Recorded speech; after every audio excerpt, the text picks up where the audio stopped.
towards the people in that moment. Pero yun nga, they are now separated sa side na yun.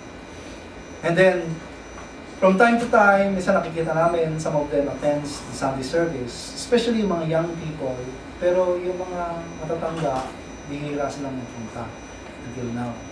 So we should siguro understand this from that mature perspective na hindi kami nag-aaway doon sa issues na yon na hindi na kami nag-uusap. Nag-uusap kami. Meron pa rin kami mga tawagan, meron pa rin mga consultation. Pero pagdating sa direction, nagaling kay Father, kung sumunod sila o hindi, kami susunod. Pag direction naman ni H1, sumunod sila o hindi, kami hindi kami susunod kay H1. Naintindihan mo sa kasabihin? Yes. Ang alignment namin, especially our national leader, is dito sa side ni Father, ni H2, ni CD, down sa Philippines. Another line, hindi namin sila kagalit, kaaway, at pwede kaming mag-work with them, pero pagdating sa direction, doon ang malaking difference. Pagdating sa route kung saan kami nagko-connect, o pagdating sa ugat ng direction, yun ang malaking difference. So, yun ang pinaka-buod ng kwento. Siguro maraming detail. Pero, as always, na-understand din natin sa divine principle, ang tinatawag nating nangyayari sa paligid natin are external consequences of mga internal events. Ang tinatawag natin dyan, yung central at yung peripheral history. Before Christ, Jewish history. After Christ, si Christian history. Pero now, we have inherited all the Christian foundation. Kaya, ang pinaka-main flow of history internally, Unification Church. Kaya yung mga events na nangyayari sa Unification Church, ang nagdi-determine at saka nagiging key factors sa mga events that's happening surround us. And the reason why I'm saying this, kasi you can observe them. You can observe yung mga events na nangyari sa Philippines shortly before nangyari yung Global Peace Convention. The Global Peace Convention is an international event. It's going to be held in Manila. Ito yung meeting of people from all over the world to discuss the next step for peace in the world.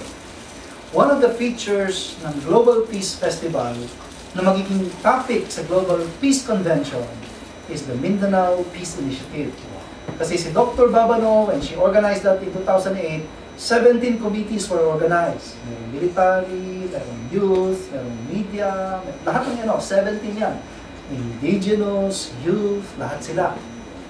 And so Dr. Babano is working all over Mindanao as the chairman of MINPI, Mindanao Peace Initiatives.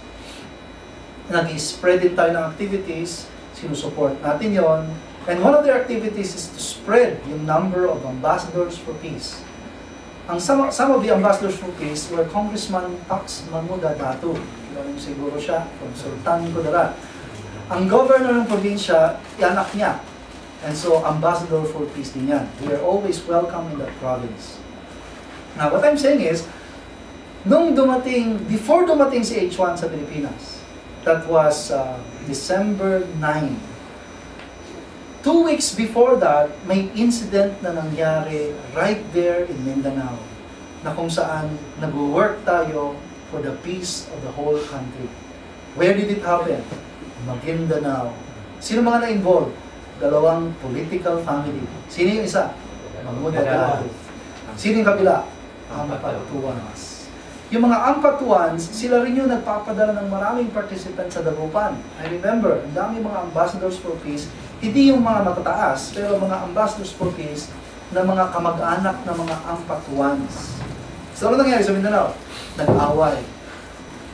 Yung younger brother ng mga kamag-anak ng mga mangunadato sa Sultan Kudarat, gusto niyang tumakbo ng governor. I-challenge niya yung pamilya ng Ampatuan. Pero ang ginawa niya, sinend niya asawa niya para hindi masyadong tense.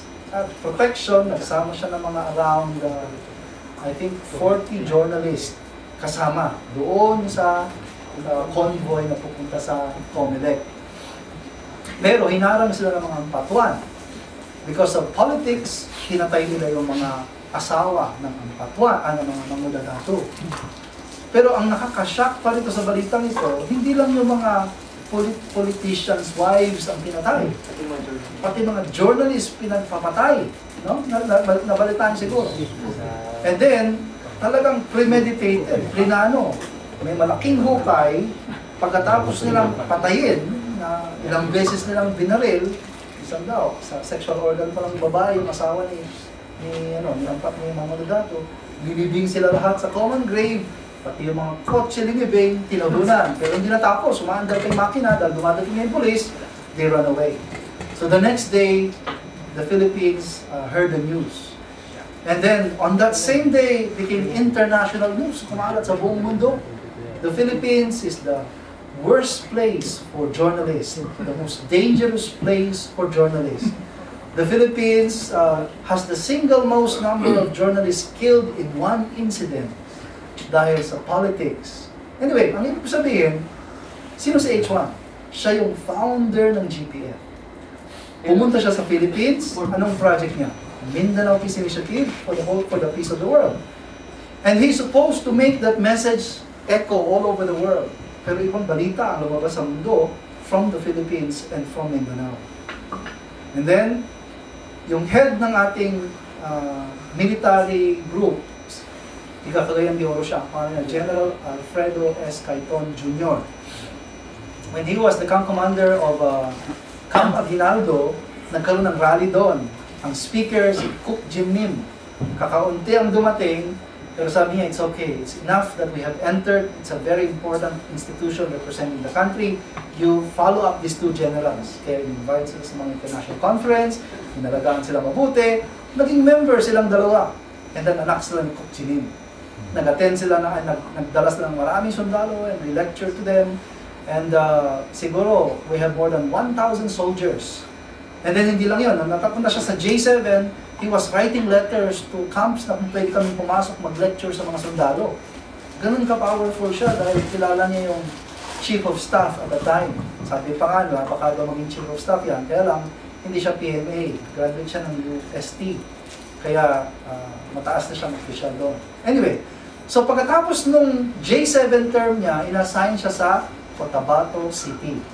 Merong malaking kampo dyan. Ang pangalan ay 6th ID, 6th Infantry Division. Siya ng batalyon dyan, 4 ang armored batalyon. Ang daming sundalo. Anyway, ang area niya, kasama ang Sultan Kudarat, ang Maguindanao, North and South Cotabato, ang laking area. Kasi noon, isang probinsya ng lahat yun. And that's why, siya din ang key figure ng security pagdating sa Mindanao. Yung GPC, pupunta si H1 sa Manila Hotel. Pagkatapos niya doon, pupunta siya ng Mindanao sa Lanao del Norte because there is a GPF in Tubod, the capital of the province of Lanao del Norte. And ang original setup is through General Cayton. He has the soldiers, he has the arms, and he has the heart. Kasi ano siya, member, ambassador for peace siya, tsaka naniniwala that Father is the Messiah. Pero, nung nangyari yung incident sa Sultan Kudarat, sa Maguindanao, ano nangyari? Natanggal sa posisyon si General Cayton. Because, parang command responsibility. Kasi walang action pa yung government eh. Ang accusation ng media sa kanila, kaibigan nila mga ones, kaya natatakot silang gumawa ng aksyon. Pero ang natanggal kagad yung general ng 6ID. Sino yun? Si General Cayton. So yung tao na ninagay ni God para mag-secure kay H1, natanggal mga a week before dumating si H1 sa Philippines. I mean, pag titignan natin yung mga current events, may mga sinasabi din sa atin, di ba? Hindi lang yon. Si Dr. Babano is the Regional Director of Region 10 sa Cagayan de Oro nakabase. Siya ang chairman ng MINP, Mindanao Peace Initiatives. Pagkatapos ng JPC, nagbago na rin ang mission niya. She will become a educational attaché to Saudi Arabia. And therefore, 2 months siya doon, 1 month siya sa Pilipinas. So, hindi lang yon. Bukod sa limited na yung time, she cannot anymore use the office of DepEd para sa Mindanao Peace Initiatives. Kasi magandang strategy yun eh. Marami tayong kilalang politician Pero ayaw natin mag